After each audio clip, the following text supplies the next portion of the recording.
महाराज श्री के चरणों में नमोस्तु निवेदित करता हूँ। आज इन दिनों में पूज्य महाराज श्री के मनोग इन संतों को देख करके अपूर्व शांति का अनुभव हो रहा है। सभी भैया लोग जो क्षुल्लक बन के विराजमान हैं, सब हमारे साधर्मी भाई थे। इनकी अनुभूति मैंने सुनी तो ये लोग कह रहे थे स्वर्ग तो मुझे बाद में मिलेगा, लेकिन सम्मेद शिखर में महाराज जी के पास आकर के मुझे स्वर्ग जैसी अनुभूति हो रही है। इन दिनों में सराक क्षेत्र के भाई लोग संस्कार शिविर में आए हैं।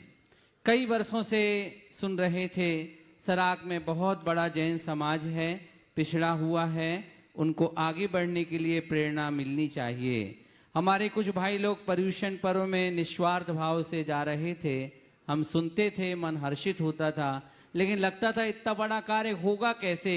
लेकिन मन सुनकर के गदगद हो गया जब उसका वीणा गुरुजी के आशीर्वाद से मुनि श्री प्रमाण सागर जी महाराज ने ले लिया।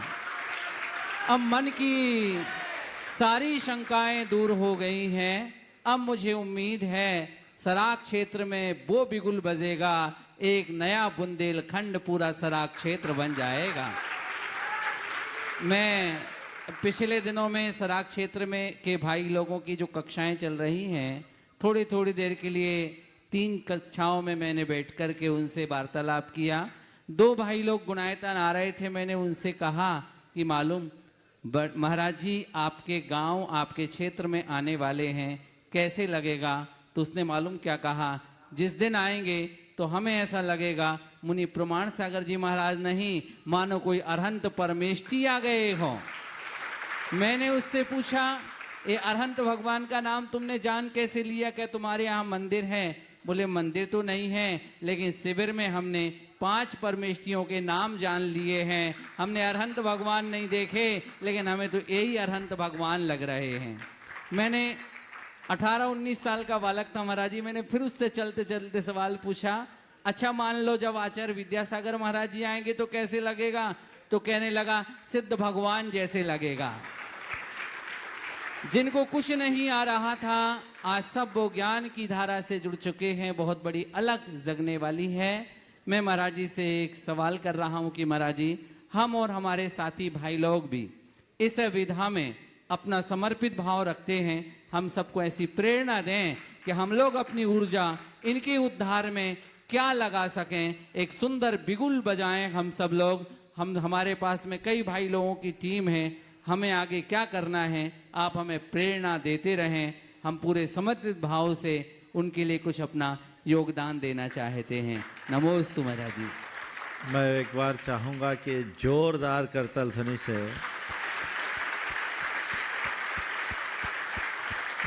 अभिनंदन कर दीजिए।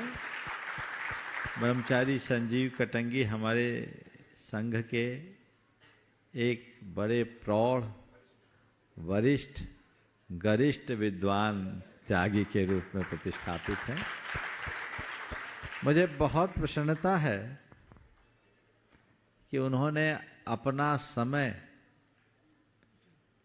इस अभियान को आगे बढ़ाने में देने का मनोभाव प्रकट किया। बंधुओं, ये जो काम है ये बहुत बड़ा काम है, कोई छोटा काम नहीं है। और इस कार्य का बीड़ा हमने यूं ही नहीं उठाया, इस पर हमने पिछले कई वर्षों में गंभीर चिंतन किया, परम पूज्य गुरुदेव का आशीर्वाद लिया, और जब उनकी तरफ से हरी झंडी मिली तो मुझे लगा अब समय आ गया है, इस कार्य को आगे बढ़ाना चाहिए। हम लोग मंदिर बनाते हैं, मूर्तियां स्थापित करते हैं, तीर्थ की रचना करते हैं, उन सब का अपना महत्व है, पर वह स्थावर तीर्थ है। सच्चे अर्थों में अगर देखा जाए तो किसी को जैन बना देना, जंगम तीर्थ का निर्माण करना। इन तीर्थों का महत्व और महिमा भी तभी तक है जब तक तीर्थों के उपासक हों। हमारे श्रमण संस्कृति में तो तीर्थ की अवधारणा ही अलग है।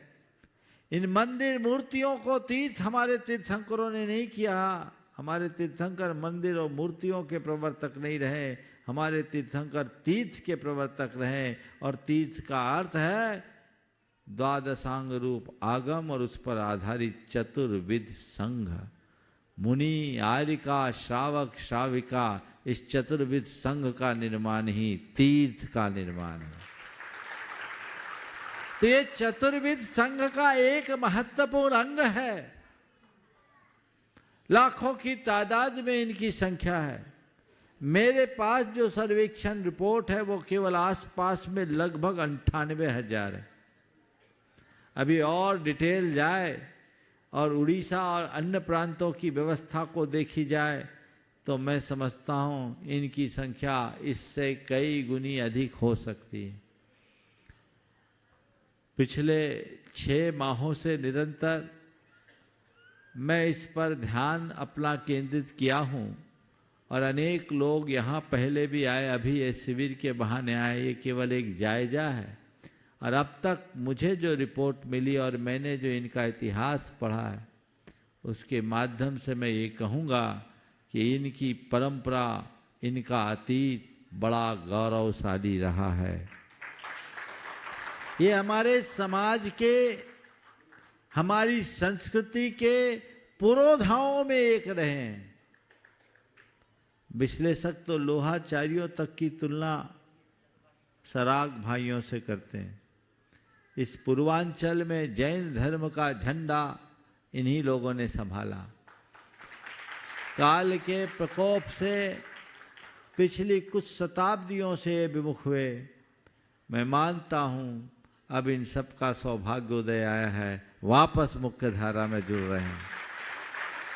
इन लोगों में मैंने एक चीज देखी कि तत्व ज्ञान नहीं है, जैन धर्म का ज्ञान भले न हो पर श्रद्धान है और सरलता है। और जिनमें श्रद्धान हो, सरलता हो, उनका काम बड़े आसानी से बन जाता है। मैं तो अभी बहुत सारी चीज़ों का जायजा ले रहा हूँ। अभी कुछ भी मूर्त रूप से कहने की बात मैं नहीं सोचता, लेकिन आप सबको संदेश जरूर देना चाहता हूँ। पूरी देश भर की जैन समाज को इस अभियान को गति देने के लिए बीड़ा उठा लेना चाहिए। तान माल धन जो लगे सो लगाओ। तुमने अपने जीवन काल में एक को भी जैनी बना लिया, उसे मोक्ष मार्ग में लगा दिया तो तुम्हारा भवोद्धार हो गया है, तय मानकर चलना। फिर ये तो हजारों और लाखों की संख्या में है। ये हमारे अपने ही भाई हैं। इनको गले लगाओ, इनको अपना बनाओ, इनको धर्म सिखाओ, इनको आगे बढ़ाओ, यही लक्ष्य होना चाहिए। इनके लिए बहुत सारी योजनाएं अभी हमारे मानस में हैं।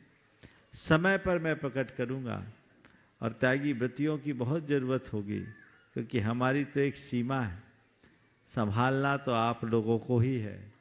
गांव-गांव में त्यागी व्रती जाए और उनके हृदय में धर्म की अलख जगा ले, एक ऐसी ज्योति जला दे जो कभी बुझने ना पाए। ये काम सबको करना है, उसके लिए प्रयास करना होगा। मैं सराख क्षेत्र से आए सभी भाइयों को, बहुत सारे लोग जो पिछले अनेक वर्षों से इस उपक्रम में लगे हैं, ज्ञान सागर जी महाराज ने इसका बीड़ा उठाया था और उनका इस मुहिम को आगे बढ़ाने में बहुत बड़ा योगदान भी रहा है, पर काल ने उन्हें हमसे छीन लिया। अब हमें उसे गति देना है और उसे अंजाम तक पहुंचाना है। सबको आगे बढ़ कर के चलना है। और जैन संघ पूना के युवाओं से भी मैं कहूँगा, पूरी टीम से, जिस लगन और निष्ठा के साथ आप लोगों ने अभी तक काम किया, आगे भी ऐसा ही काम करना है। और एक आध साल में हमें ऐसा परिणाम लाना है कि जैन संघ पूना की तरह अनेक युवा हमारे सराख क्षेत्र से निकल आए और वो बीड़ा उठाए कि हम यहाँ परिवर्तन की शुरुआत करेंगे। तभी हमारा काम होगा। हमारा एकमात्र लक्ष्य है जीवन के मर्म को जानना, सम्यक दर्शन को प्राप्त करना और संसार के चक्र से मुक्ति का रास्ता पकड़ना, मोक्ष मार्ग में आगे बढ़ना, जैन धर्म को आत्मसात करके पक्का और सच्चा जैन धर्मानुयायी बनना, ये लक्ष्य लेकर के चलेंगे तो जीवन सफलीभूत होगा। संजीव भाई, सभी ब्रह्मचारी और त्यागियों की लिस्ट बना लो, जहाँ जब जैसी आवश्यकता हो एक इस मिशन को गति देने के लिए जहाँ कह दिया जाए वहाँ बैठकर इनके अंदर ज्योत जगाना है। इनको हमें समाज की अग्रिम पंक्ति में ला करके बिठाना है, तभी हमारा ये मिशन पूरा हो सकेगा। सभी पास